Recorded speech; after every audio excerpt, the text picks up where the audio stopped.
morning, Horizon Church. It's another great day the Lord has given us. I'm sitting here at my dining room table and was reading through the text of Philippians today and came across this verse. It's a good verse. It doesn't always point me in the best of light in my fleshly condition, but it's a verse that gives the law of God. It's a verse that tells me what I ought to do, how I ought to live, how I ought to speak. It's a verse that describes what I don't always do. But I'm so thankful for my Lord Jesus Christ that I don't have to keep this verse in order to get Jesus to approve of me. He approves of me because he sees his own righteousness upon me. He died for all my sins. He earned my saint status. He gave it to me. That's called justification.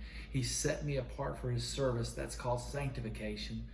And now I get to live a sanctified life, which is how I want to live because of the new heart that he's given me.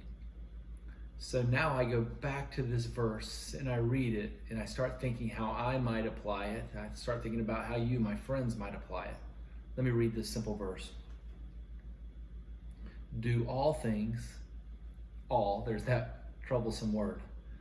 Do all things without grumbling or disputing, that you may be blameless and innocent children of God, without blemish in the midst of a crooked and twisted generation, among whom you shine as lights in the world.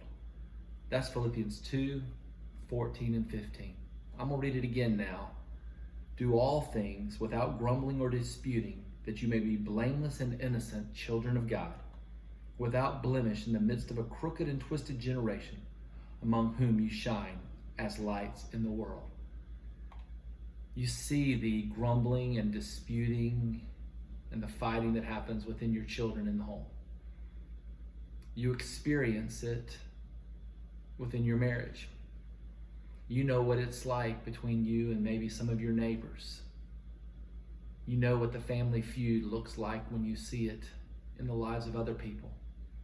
Some people air their dirty laundry on Facebook or the Nextdoor app.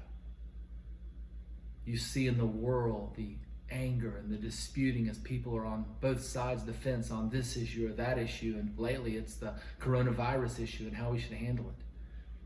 And then even in the church, quite often, it's characterized by a place of grumbling and disputing.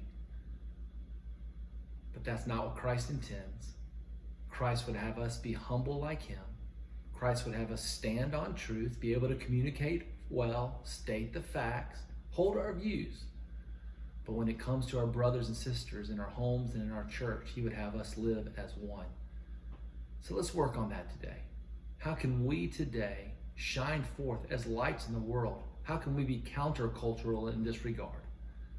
May Christ help us that we might do all things today like he would, without grumbling and disputing. I'll see you tonight. It's Wednesday. At 7 p.m. we're going to do our Facebook Live on Esther. I hope to see you, and maybe you'll share it and invite some of your friends. Bye-bye.